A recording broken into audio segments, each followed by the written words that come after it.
Bonjour à tous et bienvenue sur boursicoté.com pour cette nouvelle analyse technique Forex, matières premières et crypto-monnaie avec une période de devise euro-dollar qui s'est stabilisée aujourd'hui malgré la volatilité que nous avons connue sur les indices. Eh bien l'euro-dollar n'a pas trop bougé.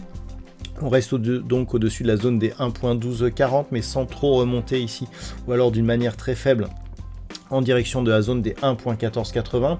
Donc du point de vue global, on reste ici dans une phase de consolidation modérée. On repasse ici au-dessus de la moyenne mobile 20 exponentielle et de la zone des 1.1240. Donc on est plus ici dans une phase de neutralisation au sein d'une tendance globale qui reste plutôt haussière et qui serait réactivée en cas de rupture ici de cette zone de résistance des 1.1560. Et donc ça reste neutre tant que l'on est au-dessus ici de cette zone des 1.1090 qui est support après avoir été résistance ici sur cette zone d'évolution du début du mois d'avril. Sur la paire de devises livre sterling contre dollar américain, par contre, eh bien ça y est, nous avons ce signal que nous observons depuis maintenant quelques jours, voire même quelques semaines. Je vous rappelle que la zone ici des 1.3420 correspond à un niveau, alors on va passer en hebdomadaire pour avoir une meilleure visibilité, voilà, correspond à un niveau ici qui était une zone de résistance et la cassure de cette résistance nous donnait un retour sur des niveaux qui n'avaient plus été vus depuis 3 ans puisqu'il faut remonter ici au mois de février 2022 pour trouver des cotations aussi hautes que celles que nous avons connues aujourd'hui. Donc le signal ici est important. On voit ici en hebdo que l'on a eu 2 zones de contact ici sur cette zone des 1.3080 puis la cassure cette semaine. Donc si on revient ici sur du daily, eh bien on peut voir que cette accélération ici se produit bien. On attendait en cas de cassure une accélération du mouvement. C'est tout à fait ce qui est en train de se produire. Donc les prochaines zones d'objectifs se situent sur des anciennes résistances. Donc on a ici 1.3645 et 1.3750. Il n'y a pas trop d'excès au niveau de la dynamique, on le voit sur les indicateurs. Donc on peut très bien continuer ici suite à ce contact ici sur la bande de Bollinger supérieure, et donc on confirme l'orientation haussière sur la vue court mais aussi moyen terme de cette paire de devises livre sterling contre dollar américain.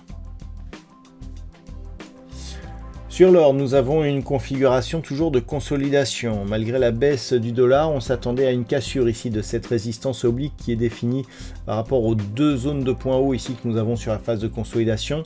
On est en train de tester cette zone, donc on sait qu'on peut avoir 3 points de contact pour confirmer cette résistance. Donc là, c'est ce qu'on est en train de tester. Donc au niveau de la tendance de fond, c'est toujours haussier. On a transformé ici une zone de résistance, celle des 3166 $ l'once, en zone de support. On rebondit dessus, mais d'un point de vue, je dirais, court terme, on reste ici dans une dynamique qui est baissière, qui évolue sous une résistance oblique descendante. Donc globalement, ça ne change rien. On teste ici cette zone de résistance. Si on s'extirpe, il y aura neutralisation et donc fin de la phase de consolidation. Et si on casse ici la zone de point haut que nous avons eu le 6 mai, donc c'est une zone qui correspond ici à 3439 $ l'once, on sera ici sur une potentielle reprise haussière mais qui serait totalement confirmée au-delà des 3500 $ l'once. Donc à surveiller ici cette zone des 3360 puisqu'elle correspond à un signal technique relativement attendu. Sur le brut léger américain, nous sommes toujours ici sur une phase de neutralisation. Cette semaine, donc, on a eu un contact ici sur la zone des 64 $ le baril, mais sans pour autant casser cette zone. Donc on reste ici dans un range grossièrement entre cette zone des 56,50 et cette zone des 64 $ le baril. Le fond de tendance reste plutôt orienté à la baisse, puisque on a ici une phase de neutralisation suite à l'inscription ici de ce point bas significatif. Si on cassait un 56 $ le baril, clairement on aura un signal de poursuite de ce mouvement. alors qu'une cassure ici de cette zone des 64 eh bien, nous donnerait un signal de sortie donc justement et de potentiel retournement de tendance, même s'il faudrait casser ici cette zone de point haut pour avoir un vrai signal de retournement. Donc là on est plus sur une phase de neutralisation, mais le brut léger américain eh bien, semble vouloir se stabiliser grossièrement entre 56 et 64 $ le baril. Et enfin sur le Bitcoin, eh bien, on est redescendu aujourd'hui, donc tout à fait normal, hein, puisque c'était la mise en place des droits de douane qui avait provoqué justement ce mouvement baissier.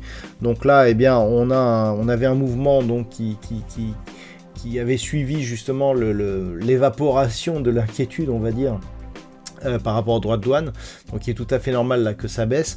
Et d'ailleurs, ce que l'on peut observer, c'est que l'ancienne zone de résistance des 107 000 $ pour un Bitcoin, qui était la zone de résistance à casser, hein, liée à ses précédents points hauts ici, pour aller inscrire un nouveau record, c'est d'ailleurs ce qui a été chose faite, eh bien, a servi comme support aujourd'hui. Donc clairement, il y a une petite phase de consolidation, mais qui ne remet absolument pas en cause la tendance court terme, qui reste haussière. Vous voyez qu'on a de nombreux contacts ici sur la bolle supérieure, on n'a aucun contact sur la moyenne mobile 20 exponentielle.